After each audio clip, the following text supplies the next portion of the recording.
बिस्मिल्लाहिर्रहमानिर्रहीम। अस्सलाम वालेकुम फ्रेंड्स, कैसी हो, क्या हाल है। उम्मीद करती हूँ कि आप सब खैरियत से होंगी। आज मैं आपके लिए बहुत ही मज़ेदार क्रिस्पी कुरकुरे स्नैक्स की रेसिपी लेकर हाज़िर हुई हूँ, जो बहुत ही मज़ेदार है, बनने में बहुत ही आसान है।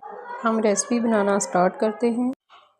जिसके लिए एक बाउल में मैंने एक चाय वाला कप गेहूं का आटा लिया है और इसके अंदर मैं अब शामिल करूंगी अजवाइन, 1/4 स्पून अजवाइन, 1/4 स्पून कलौंजी, 3 टेबलस्पून ऑयल लिया है मैंने, जो कि घी है। मैंने पहले से गर्म करके रखा हुआ था, वो मैं इस्तेमाल करूंगी। आप ऑयल या घी इस्तेमाल कर सकती हैं।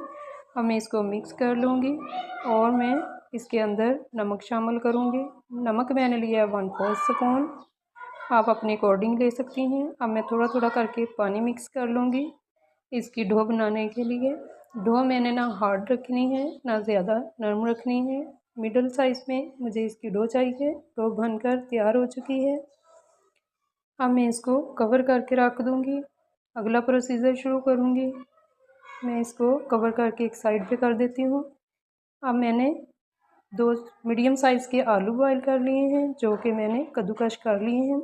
आप हाथ से भी इनको मसल सकती हैं, कद्दूकश भी कर सकती हैं। कद्दूकश से कद्दूकश किए हुए उसके अंदर गुठलियाँ नहीं रहती, जो कि हमें सारी ख़त्म करनी होती हैं। अब मैंने एक बाउल के अंदर इनको शामिल कर लिया है।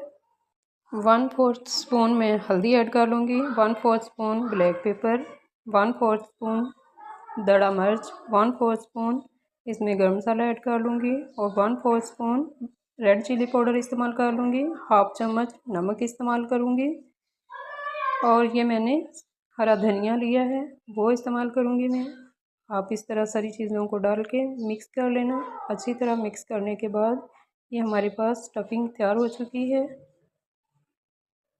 बहुत अच्छी तरह मैंने इसको मैच कर लिया है। कोई गुठली वगैरह नहीं है इसके अंदर। जो भी गुठलियाँ हों उनको आप ख़त्म कर लेना। अच्छी तरह से इसकी डो रेडी कर लेना। अब मैं इस डो के अंदर शामिल करूँगी 2 चम्मच कॉर्नफ्लोर, जो कि इसको बेंडिंग में मदद करेगा। बहुत ही अच्छी तरह ये डो बन के तैयार हो जाएगी। अब मैंने एक पैन में चिकन ले लिया है, जो कि 150 से 200 ग्राम के करीब है। पानी ऐड कर दिया है। पानी ऐड करने के बाद मैंने ज़ीरा डाल दिया है। ज़ीरा डालने के बाद अब मैंने कुछ धनिया, काली मिर्च ये डाल दिया। अब मैंने नमक शामिल कर दिया है। इसको मैं अच्छी तरह बॉईल कर लूँगी। अच्छी तरह कुक करने के बाद मैं इसको क्रश कर लूँगी। ये कुक अभी हो रहा है, इसको तकरीबन 10-15 मिनट लग जाएंगे।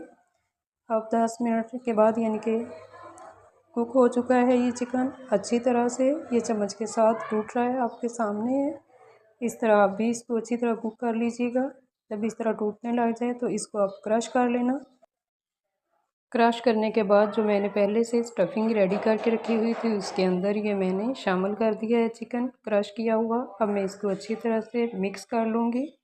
मिक्स करने के बाद अगला प्रोसीजर शुरू करते हैं। ये अच्छी तरह मिक्स हो चुका है। चिकन डालने के बाद जो क्रश करके रखा हुआ था आपके सामने बिल्कुल डो रेडी है।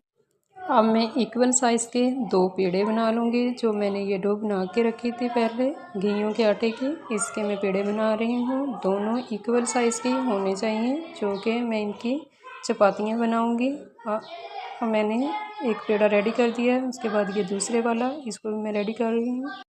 रेडी करने के बाद अब मैं दोनों पेड़ों की चपातियाँ बना लूँगी। चपातियाँ दोनों इक्वल साइज़ में होनी चाहिए। आप पहले से इनका साइज़ करके देख लेना चपाती बनाने के बाद। अब मैं आपको चपाती बनाकर दिखाती हूँ। जो पेड़ा था उसको मैं लोई बना रही हूँ। अब मैं इसकी चपाती बेल कर रेडी कर लूँगी। आपके सामने बेलते हुए चपाती को मैं बड़ा कर रही हूँ। चपाती मुझे काफ़ी बड़ी और पतली चाहिए। जितनी पतली होगी उतनी ही खूबसूरत सी आपके स्नैक्स बनेंगे और बहुत ही क्रिस्पी होंगे। जितनी डो ये चपाती पतली होती है उतनी ही क्रिस्पी बनते हैं स्नैक्स। अब मैंने तकरीबन इस चपाती को रेडी कर लिया है। अब मैं दूसरे साइज़ की चपाती को भी इसी तरह बना के रेडी कर लूँगी। दोनों चपातियों को इक्वल शेप मैंने देनी है। मैंने पहले वाली उठा दी है, अब मैं दूसरी को रेडी करूँगी आपके सामने। और इक्वल शेप ही मैंने रखनी है, क्योंकि दोनों बराबर होंगी तो फिर अच्छी वाली स्टफिंग इसके अंदर आ जाएगी। अब मैं ये स्टफिंग लगा रही हूँ इसके ऊपर हाथ की मदद से। आप चम्मच की मदद से भी लगा सकती हैं और हाथ की मदद से भी, लेकिन ये हाथ से ज़्यादा बेहतर लग जाती है। मैं पानी लगा के अपने हाथ को, अब मैंने इसको कवर कर लिया सारी स्टफिंग को। बहुत ही अच्छे से ये स्टफिंग रेडी हो गई है। हाथ को अगर पानी लगा हुआ हो तो ज़्यादा बेहतर रेडी हो सकती है। पूरी चपाती के ऊपर मैंने अच्छी तरह से जो स्टफिंग बना के रखी हुई थी वो मैंने लगा ली है। इसके बाद मैं दूसरी चपाती को इसके ऊपर रख दूँगी, जो कि इक्वल साइज़ में ही मैंने दोनों चपातियों के बेल के रखा हुआ था पहले से। अब मैं किनारों को दबाते हुए अच्छी तरह से इसको बंद कर दूँगी। किनारे अच्छी तरह से मैं दबा दूँगी ताकि खुले ना ये। दबाने के बाद मैं फिर रोलिंग पिन से इसको एक बार फिर बेल लूँगी ताकि अच्छी तरह दोनों चपातियाँ बेंड हो जाएं आपस में और ये खुले ना जब मैं इनको फ्राई करूँ आपके सामने। अब मैं दोबारा से इसको रोलिंग पिन के साथ रोल कर रही हूँ। चपाती को अच्छी तरह से प्रेस हो जाएगी ये, और ये जब ऑयलिंग में इसको फ्राई करूँगी तो ये खुलने नहीं पाएगी, अच्छी तरह से फ्राई हो जाएगी आपके सामने। अब मैंने चपातियाँ बना के मुकम्मल कर ली हैं। अब मैं इसकी कटिंग करूँगी। मैं कटिंग नाइफ़ के साथ कर रही हूँ। आप किसी भी कटर से कर सकती हैं। अगर आपके पास कटर नहीं है तो आप नाइफ़ के साथ भी कर सकती हैं। कटिंग अब तकरीबन सारी मुकम्मल हो चुकी है। अब मैं आपके सामने एक एक पीस उठाते हुए उसको शेप दे लूँगी। मैंने इस तरह दो कोने पहले पकड़कर इकट्ठे किए, फिर उसके बाद दो दूसरे जो बचे थे उनको फोल्ड कर लिया। आप भी इसी तरह बना लीजिएगा, बहुत आसानी से बन जाते हैं और कितनी खूबसूरत लुक आई है। अब मैं एक एक करके पैन में शामिल कर दूंगी और गोल्डन फ्राई होने तक इसको फ्राई करती रहूँगी। जब ये अच्छी तरह फ्राई हो जाएंगी तो मैं इनको बाहर निकाल लूँगी।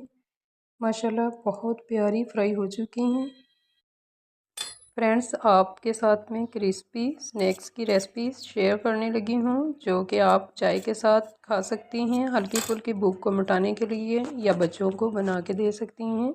जैसा कि आपको पता है कि बच्चों को आजकल गर्मियों की छुट्टियां हैं और वो बार बार कुछ खाने के लिए मांगते हैं। आप इस तरह करें कि घर में बच्चों को कुछ ना कुछ बना के दिया करें, बाज़ार से मंगवा के देने के बजाय। रेसिपी को बनाना स्टार्ट करते हैं।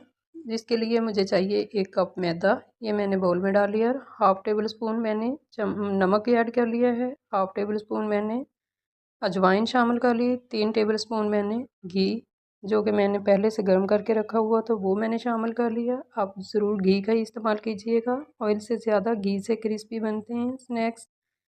अब मैं इसको मैदे को अपने हाथों से मसल लूँगी ताकि इसके अंदर घी अच्छी तरह शामिल हो सके और ये स्नैक्स क्रिस्पी बन सके। डो को गूंदने के लिए अब मैं थोड़ा थोड़ा पानी शामिल करती जाऊंगी।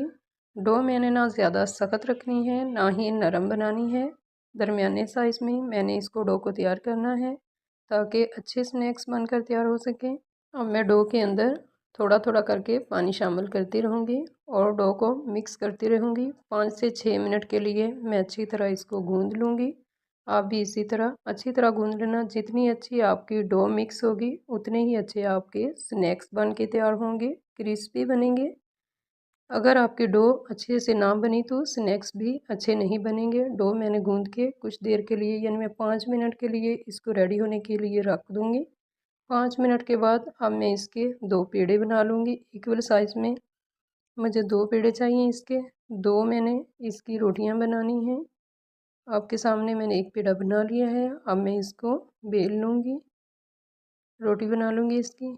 अब बेलते हुए आपके सामने मैं इसको पेड़े को अच्छी तरह से बारीक इसकी रोटी बना ली है मैंने।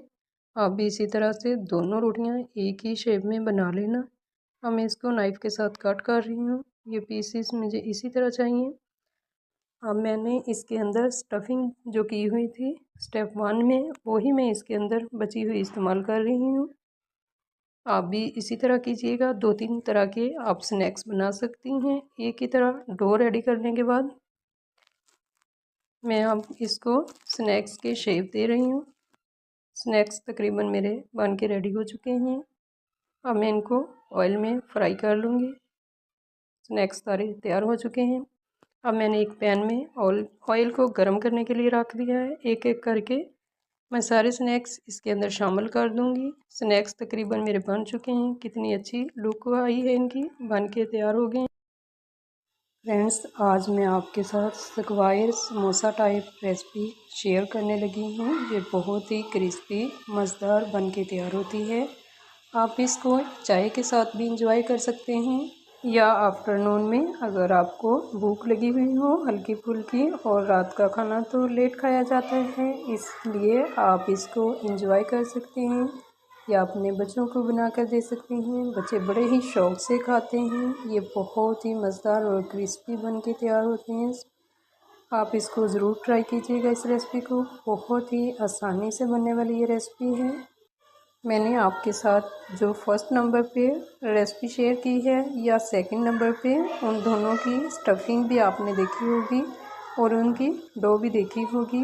उसी स्टफिंग के साथ मैंने और उसी डो के साथ ये रेसिपी तैयार की है। आप इसी तरह स्टफिंग एक दफ़ा बना लें और एक दफ़ा डो तैयार कर लें तो उससे 2-3 तरह की रेसिपीज़ बना सकती हैं।